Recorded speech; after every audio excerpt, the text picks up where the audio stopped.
He stood out the moment he appeared, black, sharply dressed, calm in the face of every insult hurled his way, the kind of man who seemed unshakable no matter how many eyes tried to cut him down. They didn't see a professional or a scientist. They saw someone to humiliate, a target for suspicion cloaked in company policy. They joked at his expense, ruined what he carried, and dismissed his quiet warnings as if he were no one at all. But buried in that case they scorned was the power to alter lives, to make or break fortunes, to expose an industry's ugliest truths in the brightest spotlight. They thought they were teaching him a lesson. They had no idea he was the test they would fail. Want to know how it all unravels? Hit like, subscribe for more, and tell us in the comments where you're watching from and what you think will happen next. Let's see who's ready for the real story. Dr. Anthony Brooks walked through the massive glass doors of LAX International Airport, wheeling behind him a sleek black medical case with his name and hospital affiliation stitched neatly on the front. Dr. A. Brooks, Transplant Research Unit. He checked his watch. He was exactly on time, as he always was. This trip was critical. He was about to fly to New York to finalize a $2.9 billion health partnership that would revolutionize pediatric oncology treatments nationwide. It was the culmination of years of research, trials, negotiations, and tireless work.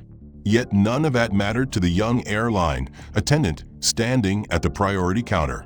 Anthony was a tall man with a commanding presence, his navy suit tailored perfectly, his polished shoes gleaming, his posture radiating quiet authority. As he approached, he caught her eye and offered a professional nod. "Good morning," he said evenly, voice calm, polite. She didn't answer. She didn't even look at him properly. She turned her head, pretending to fiddle with her tablet.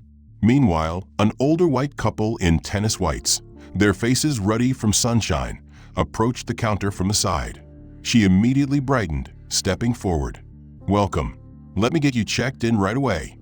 Anthony blinked. He stood directly in front of the counter, his medical bag set carefully at his feet. He was clearly next. He had been waiting in line just like everyone else. But she didn't care. She ignored him completely. The older couple shot him a quick, uncomfortable glance, but didn't protest. She checked their boarding passes, printed their bag tags, handed them their documents with a warm, "Have a wonderful flight." They left, chatting about golf resorts. Anthony took a measured breath and stepped up. She was now pretending to study something on the screen, tapping at it with exaggerated slowness.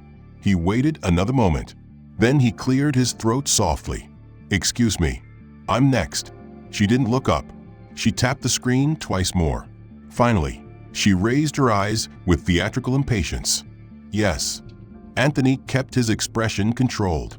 "I need to check this bag," he said calmly, gesturing to the medical case. "It's a controlled environment unit for transplant materials." She frowned at the case, her lips twisting. "Uh-huh, sure. That's what you're calling it." He blinked. "Excuse me." She sighed and turned to the side, still ignoring him, speaking under her breath but loudly enough to be heard. "You people always need special help." Anthony froze. He felt heat rising up his neck. He was used to small insults, microaggressions, the careful barbs some people delivered with a smile. But this was direct, open, unashamed. He kept his voice low. "That's not appropriate.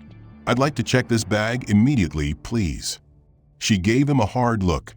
"Is there even anything medical in there? Or is it just some story?" Anthony felt his jaw tighten. He had spent his entire career being twice as good to get half as far. He wasn't about to lose his cool now, not before such an important trip. He unzipped the top pouch of the case carefully, revealing the hospital inventory slip, the temperature control certificate, and his identification. She didn't even glance at the papers. Instead, she leaned back slightly, arms crossing over her airline-issued cardigan. "We'll see about that," she muttered. "Put it up here."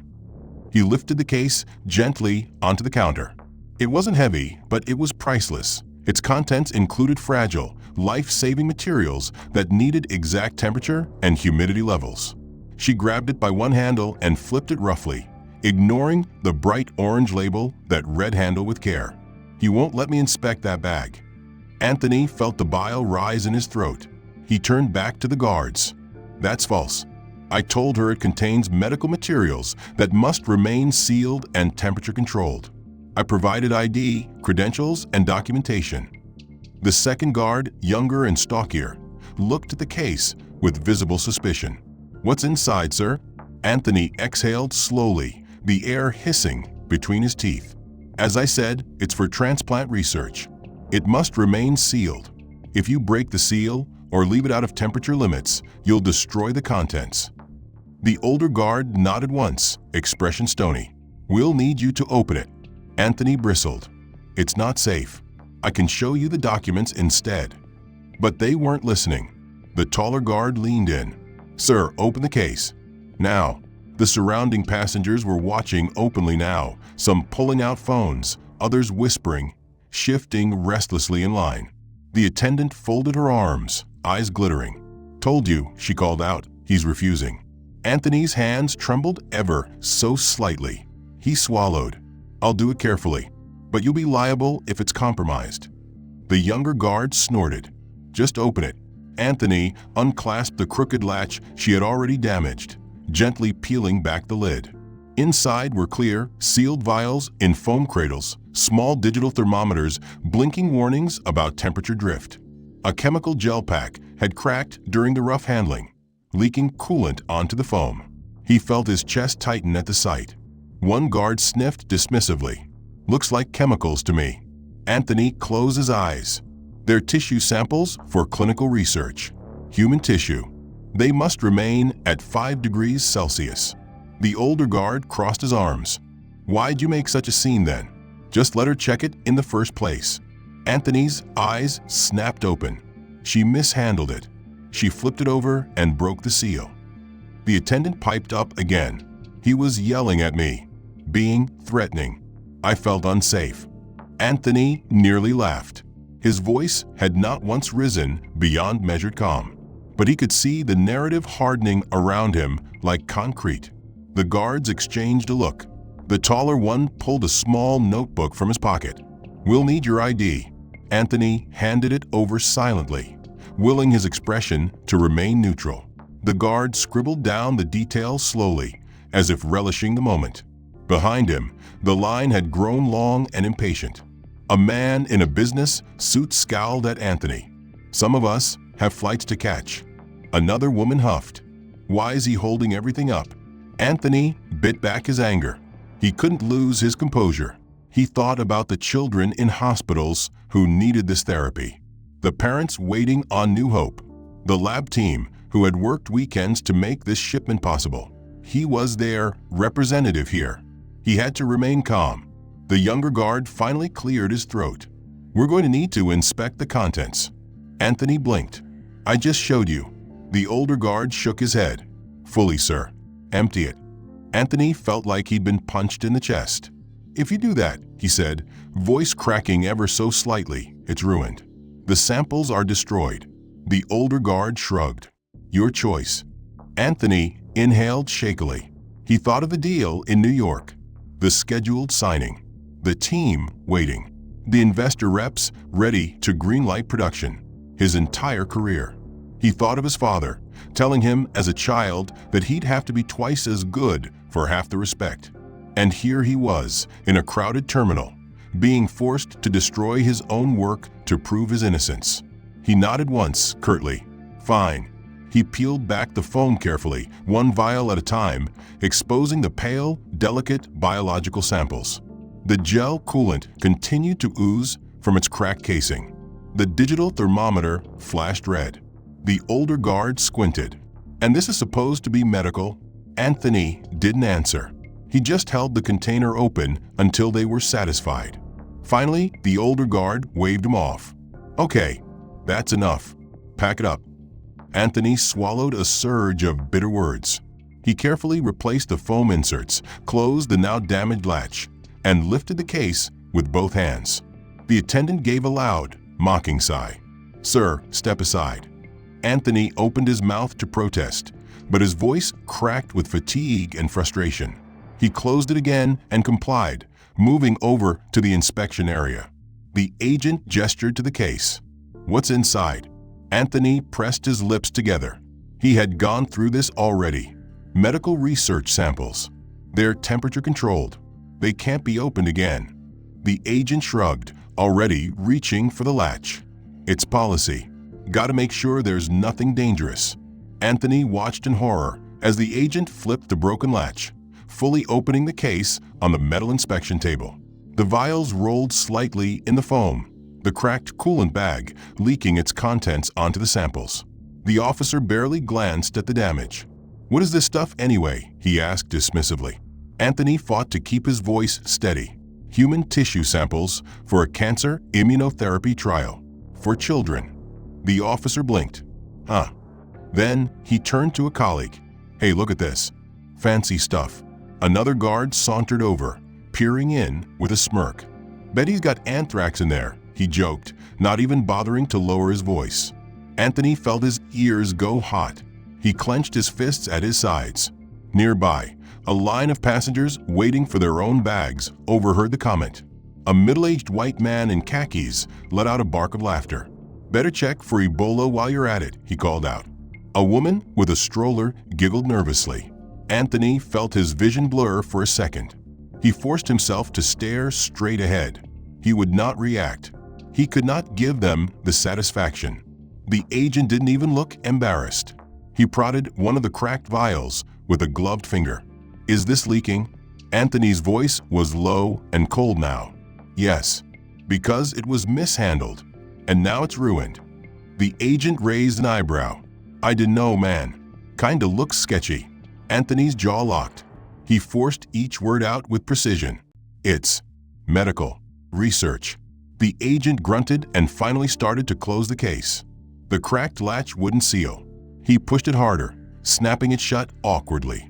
He handed it back to Anthony with an air of complete disinterest. "You're good. Move along." Anthony accepted the case in both hands. The dampness from the leaking coolant chilled his palms. He felt the eyes of the line on him the entire time as he stepped away. Another man, waiting for his belt to come back, made a show of taking 2 steps away from Anthony, nose wrinkled. "Man, hope you're up to date on your shots," he muttered. Anthony's teeth ground together, so hard he felt something twinge in his jaw. He kept walking. He didn't look back. He didn't say a word. He moved toward the concourse like a ghost, the bag now useless in his grip. When he reached the end of the security area, he set the case down on a bench and forced himself to sit.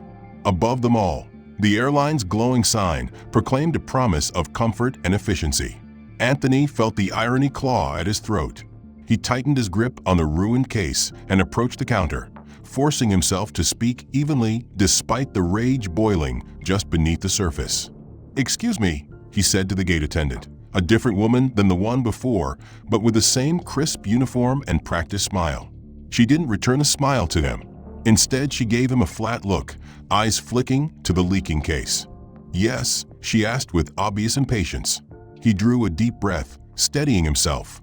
"I need to confirm my seat assignment. There was a delay at security, but I have a first-class ticket."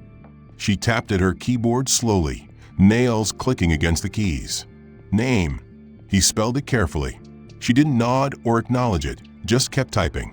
A frown creased her forehead. She exhaled in annoyance. "Looks like you've been reassigned." Anthony blinked. He felt the sting behind his eyes as he forced his voice to stay calm. "Reassigned? I booked this seat month ago. Paid in full. I have documentation." She didn't even glance at the paperwork he offered. "You missed priority boarding. We had to give your seat to another passenger. Policy." Anthony closed his eyes for a beat. He felt the blood pounding in his ears.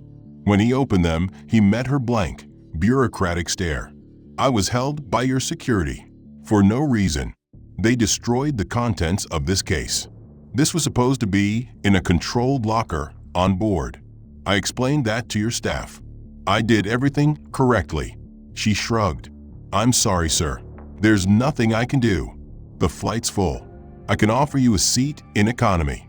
Anthony felt the words catch in his throat. He tried again, voice cracking despite himself. "That's not acceptable. I have medical materials that require special storage." I have a first-class ticket that includes that accommodation." She sighed. "Do you want the economy seat or not?" The line behind him shifted restlessly. Someone coughed pointedly. A woman sighed dramatically. He heard the whispers start up again, little muttered insults about people who always think they're special. He closed his eyes again, just for a second, and pictured the signing table in New York. The executives in tailored suits waiting for him to finalize the deal. The parents who'd signed their kids up for the clinical trial. The children in hospital beds whose futures depended on this treatment. He felt his stomach turn over. He opened his eyes and nodded once, stiffly. "Fine," he said through clenched teeth. "Give me the seat." She handed him a crumpled boarding pass with a seat number scrawled on it. "Board with Group 7, she said, already looking past him at the next passenger. "Next." Anthony took the slip of paper and turned away, forcing his feet to move even though they felt like blocks of concrete. He found an empty chair near the gate and sat heavily, setting the leaking case on the floor between his feet. He stared at the blinking temperature warning on its side, watching it flash over and over like an accusation. Ruined. Useless. Months of work. He pressed his thumb and forefinger to the bridge of his nose. He felt the tears threaten at the corners of his eyes, but refused to let them fall. He would not cry in this terminal. Not here. Not in front of them. He checked his watch again. The time for boarding had arrived. He stood, picking up the case carefully as if it still mattered, as if the gesture of protecting it might make the contents whole again.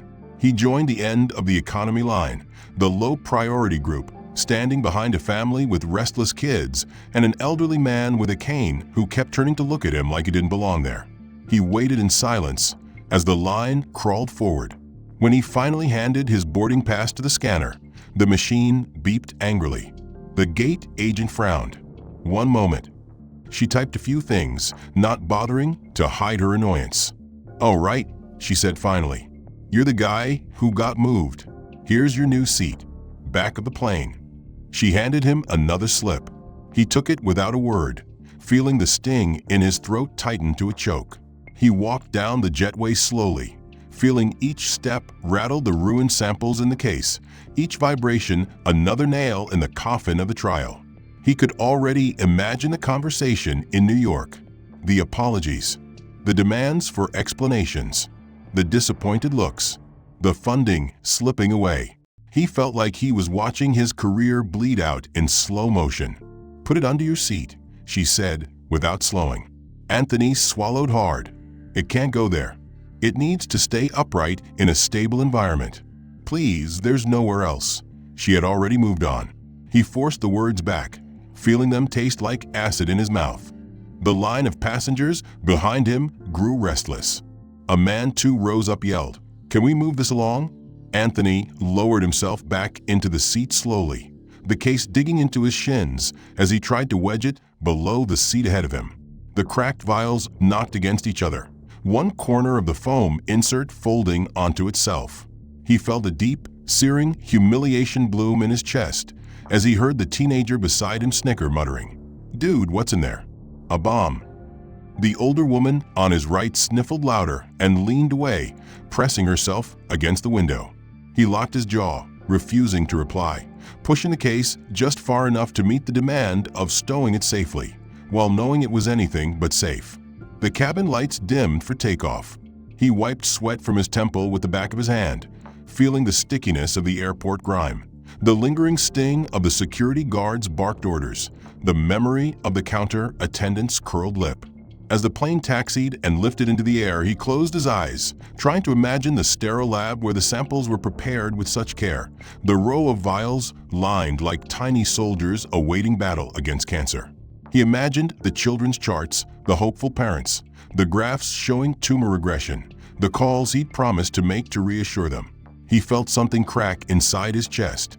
When the plane leveled out, the flight attendants began their service with forced cheer. Anthony waited for the cart to reach his row. When the attendant leaned over, he tried one last time. "Please," he said, voice hoarse, "this is critical medical research. Can I please move this to a cooler or the crew storage, anywhere upright?" She raised a perfect eyebrow. "Sir, this is economy. We don't have special storage here." He swallowed.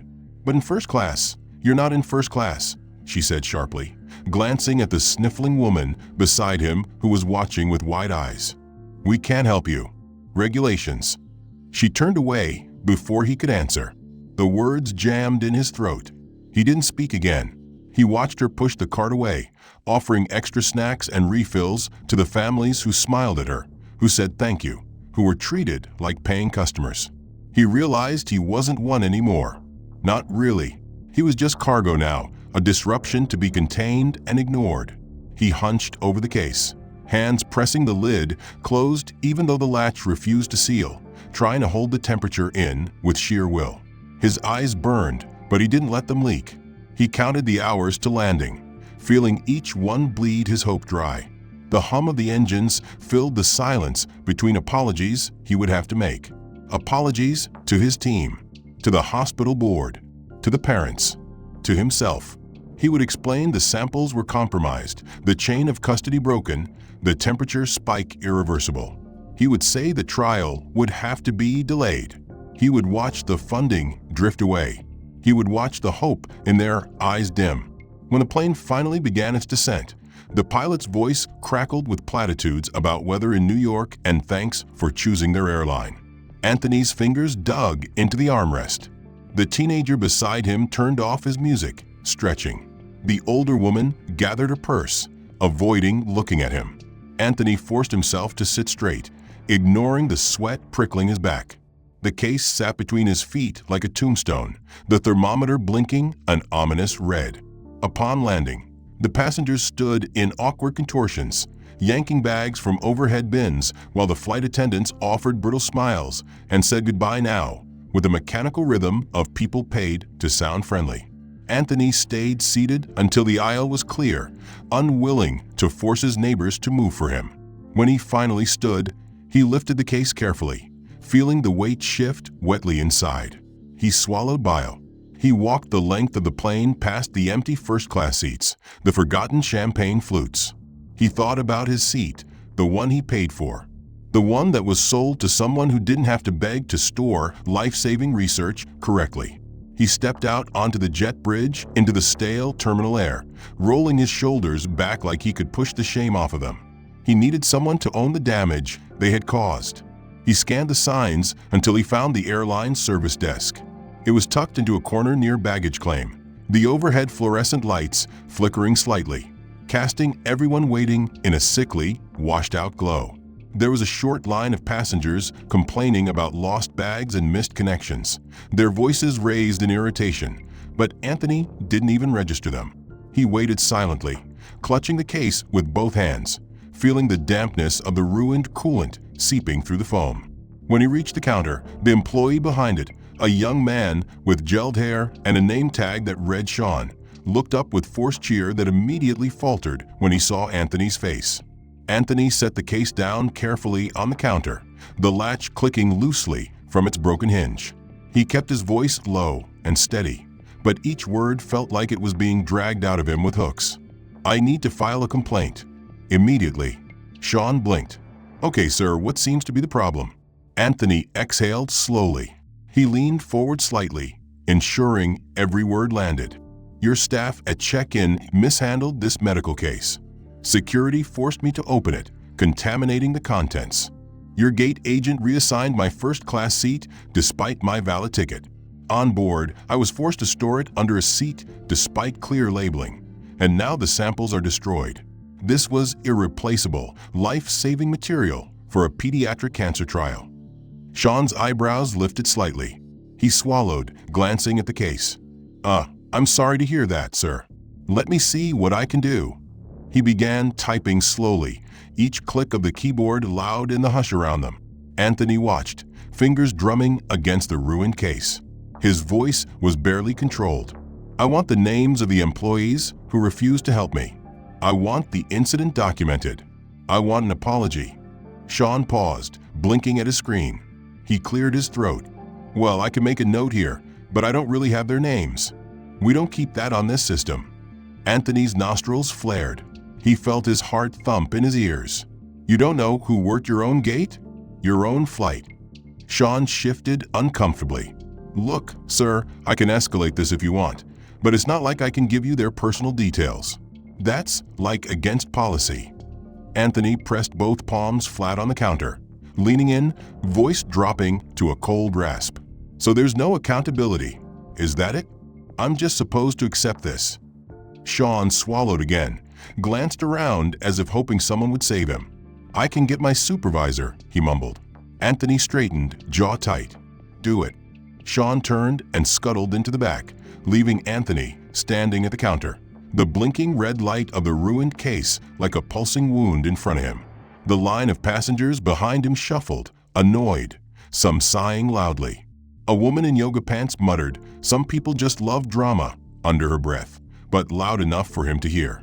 Anthony's lip twitched, but he refused to turn around. After what felt like hours, but was really just minutes, the supervisor appeared. She was in her mid-30s, hair in a tight bun, suit jacket immaculate. Her name tag read, Lauren Customer Experience Lead. She approached with a practiced smile that didn't reach her eyes. Good evening, sir. How can I help you today? Anthony gestured sharply at the case. Your airline ruined vital medical research. Your staff refused to help me, treated me like a criminal, forced me to store this in unsafe conditions, and reassigned my first-class seat after I was delayed by your own security. I want to file an official complaint. I want this documented. I want the names of everyone involved. Lauren's smile froze. She blinked once, then her eyes flicked down to the case. I'm very sorry to hear that, sir, but as my colleague said, we can't give out employee names for privacy reasons. Anthony felt his fists clench at his sides. Then how do you hold anyone accountable? She shrugged, spreading her hands in a patronizing gesture of helplessness. We can make a note of your complaint, sir. That's all I can do. I'm sorry if you feel that's inadequate. Anthony's jaw tightened so hard he thought he might break a tooth. I don't feel it's inadequate. It is inadequate. I want to speak to someone with real authority. Now, Lauren's expression shifted, the fake empathy evaporating like morning fog. Her voice turned sharp, brittle. Sir, you need to calm down. Anthony leaned in, voice low and dangerous. I am calm. Do you know what this is? He slapped the side of the case lightly, the latch clicking uselessly. This is the difference between life and death for children fighting cancer. And you destroyed it. Lauren's eyes narrowed. She straightened her shoulders, taking a step back. Sir, if you continue to raise your voice and threaten my staff, I will have to ask you to leave. Anthony blinked. His voice was barely above a whisper. Threaten? I'm not threatening anyone. I'm demanding accountability for negligence. Lauren turned and made a subtle hand gesture to Sean behind the counter. Sean picked up the phone immediately, eyes wide. Anthony watched the motion, feeling his pulse thunder in his ears. What is that? He asked, voice deadly calm. Lauren didn't answer. She just lifted her chin. Security will escort you out if you can't cooperate. Anthony felt the words lodge in his throat. He swallowed hard, forced them out. You're calling security on me? Because I'm asking for the names of people who ruined critical medical supplies. Lauren's mouth twisted into a smile that didn't reach her eyes. You're causing a disturbance. It's our policy to protect our staff and customers. He stepped onto the curb and the doors hissed closed behind him, cutting off the sound of rolling luggage, PA announcements, laughter, and disdainful muttering. He inhaled deeply, the night air crisp against his lungs.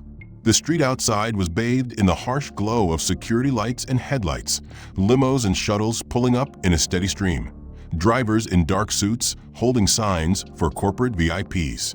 Anthony's phone buzzed in his pocket, the vibration low and insistent. He reached for it with a trembling hand, pressing the screen to his ear without checking the ID. Anthony, where are you? It was Dr. Lisa Park, his second in command, her voice breathless with panic. You missed your call-in. The board is waiting. They're freaking out. What happened? He squeezed his eyes shut, feeling the heat behind his eyelids, then forced them open again, staring blankly at the shuttles. They destroyed it, he said in a voice so flat it didn't sound like his own. Silence crackled on the other end. What? Lisa demanded, her tone rising. "What do you mean they destroyed it? The shipment? Your samples." Anthony felt his throat constrict. Security forced it open. The seal was broken. Coolant pack burst. Temperature spiked. The case was crushed under a seat. "It's all ruined." He heard Lisa's breath catch. "Jesus Christ. Anthony, we can't replace those samples." That was it. The trial's over. "The contract." Anthony's jaw worked, teeth grinding. "I know," he said quietly. She paused. When she spoke again, her voice was lower. "But I see. They did this to you on purpose, didn't they?" It wasn't even a question. Anthony closed his eyes, seeing the smirk on the attendant's face as she forced him aside. The mockery in the TSA agent's eyes, the supervisor's condescension, the security guard's casual threats. He swallowed. "Yeah, they did." He turned slowly to lean against a concrete pillar, the case resting by his feet like a dead thing. Lisa inhaled on the line, regaining her composure. "We're not taking this quietly. The board's here. Everyone's here. They want to know what you want to do." Anthony's vision blurred, then sharpened to crystal clarity, like a lens clicking into focus. He felt something hot and righteous burn in his chest, searing away the hollow cold. He straightened slowly, shoulders pulling back, chin lifting. "Get them on speaker," he said, voice iron. He heard rustling, murmuring, the clink of glass, and shifting chairs. Then Lisa's voice, calm but urgent. "You're on. They're listening." Anthony drew a single deep breath. He pictured the long, polished boardroom table, the serious faces of investors, doctors, hospital administrators, lawyers. He let them wait. He made them listen to the roar of cars passing behind him, the faint wind tugging at his ruined suit. When he finally spoke, his voice was low, calm, deadly precise. "I'm terminating the logistics contract with the airline effective immediately." A shocked silence followed. He could hear the collective intake of breath, the squeak of chairs. Someone cleared their throat. A man's voice, tentative but urgent, broke the silence. "Dr. Brooks, Anthony, are you sure? That's hundreds of millions in planned shipments. They're our primary carrier. This is going to blow up negotiations." Anthony's lips curled, but there was no humor in it. "They refused to handle medical cargo safely. They humiliated me. They destroyed irreplaceable pediatric cancer samples. They endangered lives and treated us with contempt. We will not do business with them. Not now. Not ever." He heard Lisa's exhale, sharp and decisive. "Yes," she said crisply. "Agreed." Another voice chimed in, a woman with a clipped British accent. "We'll need a press release immediately. This is going to go public." Anthony's eyes hardened. "Good. I want it public. I want them to answer for it. Draft it now. Include every detail. Name them. Make sure there's no confusion about why we're walking away." The man who'd spoken before tried again, sounding desperate. "Anthony, that contract was a key part of the final deal. The pharma partner was relying on that shipping capacity. If we pull out, we risk the entire partnership." Anthony's voice was granite. "Then we'll find another partner. One that treats our people with respect. One that understands the stakes. One that doesn't destroy our work out of bigotry and negligence."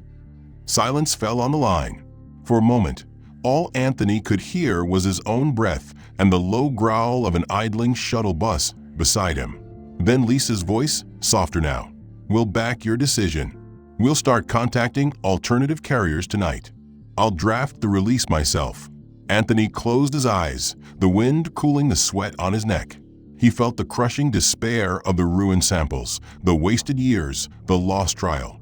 But beneath it, he felt something clean, something true. He couldn't save the trial tonight. He couldn't undo what they'd taken from him. But he could make sure they didn't get to profit off it. He could make sure they were held accountable. He nodded to no one. "Thank you," he said quietly, and hung up. "Their partners will panic." Anthony listened, jaw tight, but offered no interruption. When she paused for breath, he finally spoke. "Good. Make it clear this wasn't a misunderstanding. This was targeted. They humiliated me in front of other passengers, forced me to open a sealed medical container, refused to store it properly, reassigned my seat, treated me like a criminal, then threatened me with security for asking for accountability. Lisa's voice lowered. We'll get it all in. Every single detail. The board signed off on terminating the contract. We'll deliver the statement to our pharma partners tonight. Anthony let out a long exhale, the sound shaking only slightly. This isn't just about me, he said quietly, watching the streetlights streak across the window. They'll do this to someone else. If they think they can get away with it, they'll keep doing it. Lisa didn't argue. They won't after this. She paused. How are you holding up? Anthony didn't answer for a moment. He glanced down at the case. The blinking temperature alarm had gone dark, battery dead. The latch was half-torn, sealed only with cheap tape. The contents inside had already decayed beyond use. He felt the weight of every promise he'd made to families, every research grant he'd fought to secure, every child's chart he'd signed off on. He swallowed hard. I'm fine, he lied. Lisa didn't push him. She only said, we'll call you when the release goes out. The line went dead. At his hotel, Anthony refused the bellhop's offer to help with the case, carrying it himself through the polished lobby, ignoring the curious glances from other guests, the knowing nods of the concierge who didn't realize they were looking at a man whose work had just been destroyed by casual racism. In his room, he set the case on the floor and didn't bother to open it again. He sat at the small desk, elbows resting heavily, forehead in his palms. He stayed that way until the shrill chime of his phone dragged him back. It was Lisa again. Her voice was tightly controlled. It's done. The statement is public. We named them. We described every incident. We included your quote. We will not partner with institutions that treat life-saving research and Black professionals with such open contempt. Anthony nodded, even though she couldn't see him. Good. Within hours, it began. News outlets picked up the story, first locally, then nationally. By morning, the headlines spread globally. Scientist terminates $2.9 billion deal after racist incident. Airline destroys pediatric cancer trial. Every detail was there. The mishandled medical case, the racial profiling, the public humiliation, the reassigned seat, the forced security escort. Every statement from his legal team was crafted with surgical precision. This was not a mistake. This was a pattern. This was what institutional racism looks like in practice. Investors took one look at the headlines and panicked. The airline stock, already volatile from recent labor disputes and fuel price concerns, plummeted. Analysts issued downgrades. Headlines splashed across financial news. Airline in crisis, AS billion-dollar health partnership collapses. Anthony barely slept, watching the numbers drop like a stone in real time on his tablet. He sipped burned hotel coffee as TV pundits dissected the PR disaster. The airline issued its first statement before sunrise. We are aware of troubling reports and are reviewing our procedures. It was weak, ineffectual. The public reaction was immediate and savage. Hashtags trended. Customers canceled tickets. Activists posted calls for boycotts. Memes mocked the company's hollow corporate slogans. The airline board scrambled, leaking internal emails in which executives called the incident unacceptable and demanded to know who approved the staff's handling. By noon, the CEO himself went on camera. His hair was perfectly styled. His suit was expensive. His eyes were hollow. We want to sincerely apologize to Dr. Anthony Brooks and the entire research team. This incident does not reflect our values. We are launching a full investigation. We will offer any restitution necessary. Anthony watched it on mute. He didn't need to hear it. He could see the panic in the man's eyes. The apology was not for Anthony. It was for the investors, for the board, for the bottom line. It was fear wearing a smile. He just let them pile up, a digital testament to the corporate panic that had replaced the smug certainty of the airline staff who had laughed in his face less than 24 hours earlier. He could almost feel them scrambling now, the boardrooms filling with executives who hadn't slept either, lawyers with bloodshot eyes parsing the public apology for additional liability, the PR team's stress-refreshing Twitter, watching the company's reputation burn in real time. He knew exactly what they were seeing. Articles with his photograph next to their logo, hashtags trending worldwide, calls for boycotts, investors dumping shares. It was everywhere. He tried not to look, but every feed, every news channel in the hotel lobby bar, every push notification told him the same thing. They had lost control of the narrative. They couldn't spin it. They couldn't buy it away, because he refused to let them. Lisa's last message had been brief and to the point. They're offering to settle. Big. Want to talk. He hadn't replied. He didn't want to talk to them. He didn't want their money. He wanted them to feel it, the way he'd felt it in the terminal when the security guards laid hands on him, the way he'd felt it when the samples were ruined and the trial died in front of his eyes. He wanted them to know it wasn't going to go away. By mid-morning, Lisa called directly. He considered ignoring it, but something in him forced his hand. He pressed accept and lifted the phone to his ear. Her voice was brisk, controlled. "We have another development." He said nothing, waiting. She didn't waste time. Someone leaked the flight attendant's social media posts. Screenshots everywhere. It's bad. He could hear typing in the background, the hum of conversation behind her. Racist jokes, slurs, memes mocking black customers, even one about Ebola. Anthony felt the corner of his mouth twitch. Not a smile. Something darker. Something colder. He exhaled. "Good," he said finally. Lisa didn't argue. She continued clinical. "They're moving to terminate her. Public statement pending." But they waited too long. The screenshots are viral. Media's running them alongside your story. Anthony closed his eyes. He pictured her face, the way she'd looked at him like he was filth beneath her shoes, the smirk when she told security he was threatening. He didn't feel sorry for her, not for a second. Lisa went on, voice steady. "It's not just her. Several of her co-workers liked the posts, tagged in comments. The airline's been forced to suspend them pending investigation. There's talk of a wider pattern." Anthony's fingers drummed against the case on the floor beside him. The broken latch clacked dully with each tap. "Good," he repeated. Lisa hesitated. He could hear the shift in her breathing. "Anthony," she said carefully, "there's more. The airline's board voted overnight to approve a sweeping anti-racism training program. They're making it mandatory for all employees, rolling it out globally. They're trying to get ahead of the PR disaster. They want it in place immediately." Anthony snorted. It wasn't amusement. It was the sound of disbelief pushed through a cracked voice. "They're trying to save face," he said flatly. Lisa didn't deny it. "Yes, but they're doing it. It's going to cost them tens of millions." He let that sink in. The airline, the smug brand that had refused to store his case safely, that had kicked him from his seat, that had treated him like a criminal for being black and demanding respect, was now paying through the nose to clean up the mess it had made. And it wasn't enough. Nothing would make it enough. But it was something. Lisa kept going, efficient and relentless. They're negotiating settlements with advocacy groups already. NAACP, Urban League. They want to avoid class action lawsuits. It's going to get expensive. He pictured the legal memos flying through corporate headquarters, the panic in the CFO's office as they realized how badly they'd misjudged this. He inhaled slowly. "Don't negotiate with them," he said. Lisa hesitated.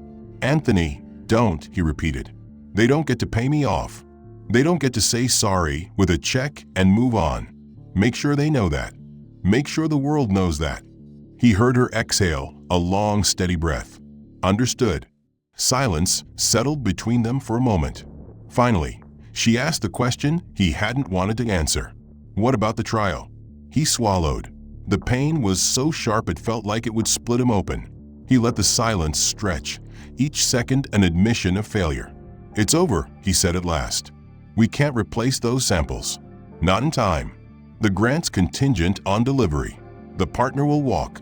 He paused, the words like glass in his throat. "We failed them." Lisa didn't answer right away.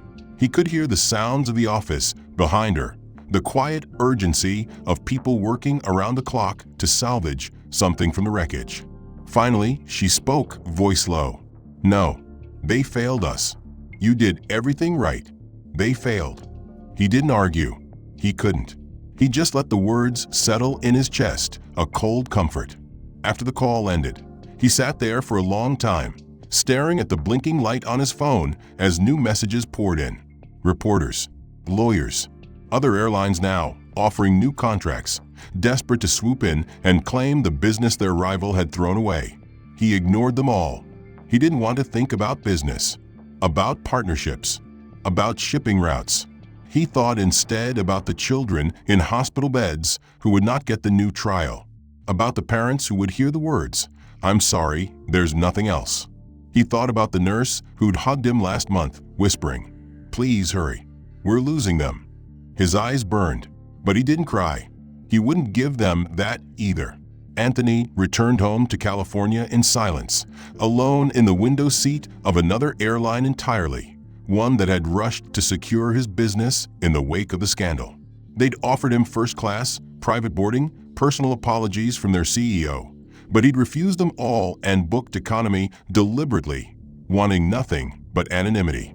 He sat quietly, watching the ground fall away through scratched plexiglass, arms crossed over his chest. He had no luggage, no samples to protect, just a single duffel with a change of clothes and the battered ID badge clipped to his collar. When he arrived back in Los Angeles, the airport was alive with chatter about the incident.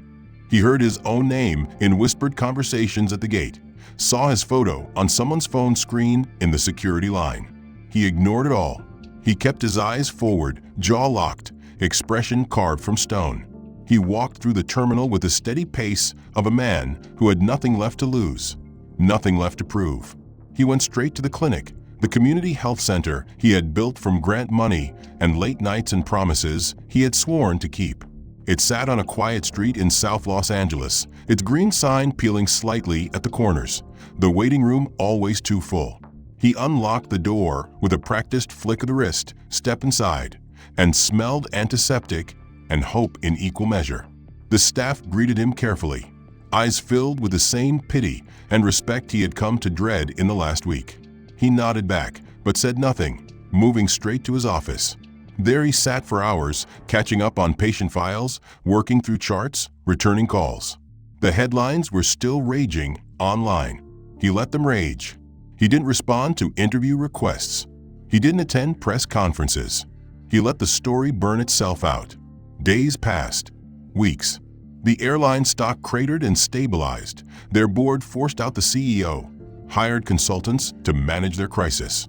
They launched the anti-racism training with great fanfare and apologetic commercials. It didn't matter to Anthony. Nothing would change the fact that the trial was over. Nothing would change the funerals. He poured himself into work instead, seeing patient after patient, treating colds, infections, sprains, stubborn coughs that sounded worse than they should in uninsured children. He stayed late every night, slept on the exam table more than once, ate cheap takeout with the nurses at 2 a.m, blinking at files through bleary eyes. He became a ghost in his own life, a machine for treating others, a vessel to hold their hope because he'd let his own spill out on an airport floor. Then one afternoon in the middle of a sweltering Friday, the front desk nurse knocked gently on his door. He lifted his head from a chart, blinking at her. She was pale, nervous.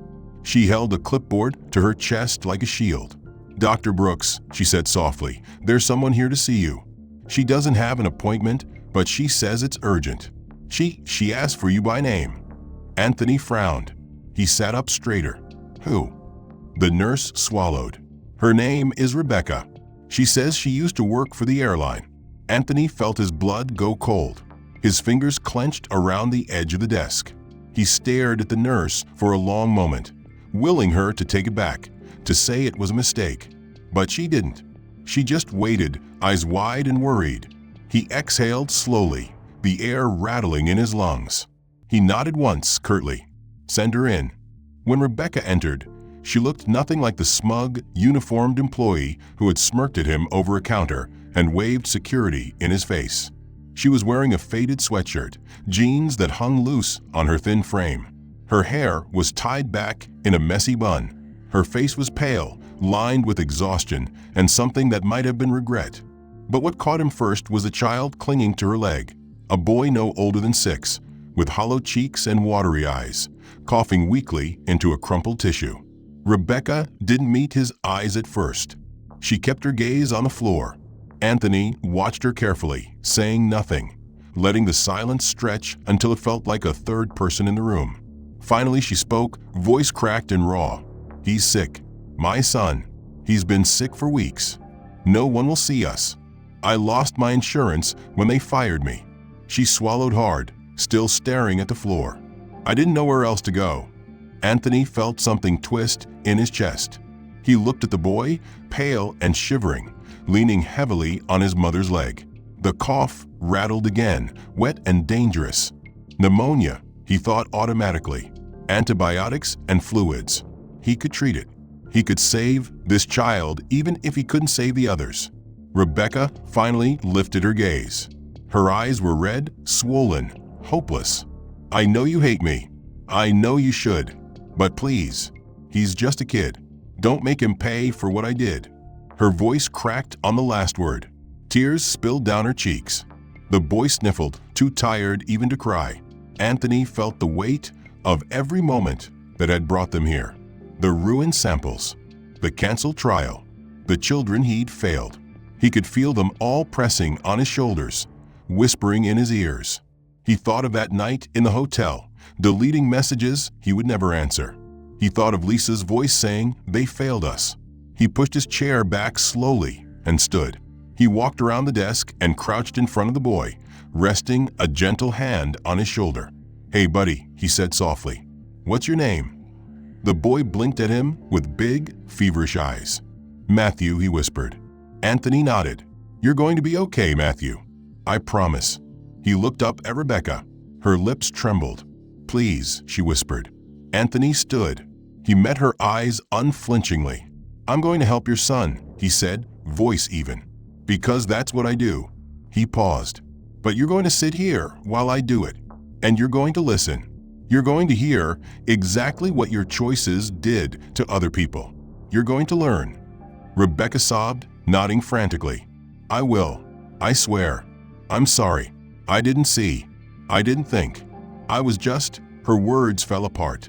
Anthony didn't offer comfort. He turned and beckoned the nurse in. "Get an exam room ready. Bring the PEDS kit. Page me when it's set up." He looked back at Rebecca. "Come on. Bring him." She followed, clutching Matthew to her chest, tears running freely down her face. Anthony led them down the hall, the fluorescent lights buzzing overhead, the cracked linoleum cool underfoot. He didn't think about the ruined case in the trash, or the trial that would never be. He thought only of the child he could still save, one life at a time. The end. If you enjoyed this story and the powerful message it carries, don't forget to hit the like button and subscribe so you don't miss future chapters. I'd love to know what you think about this plot. Do you feel the redemption at the end was earned? What would you have done in Anthony's place? And tell me where you're reading from today. Drop a comment and share your thoughts. Let's talk about justice, change, and the power of owning our mistakes.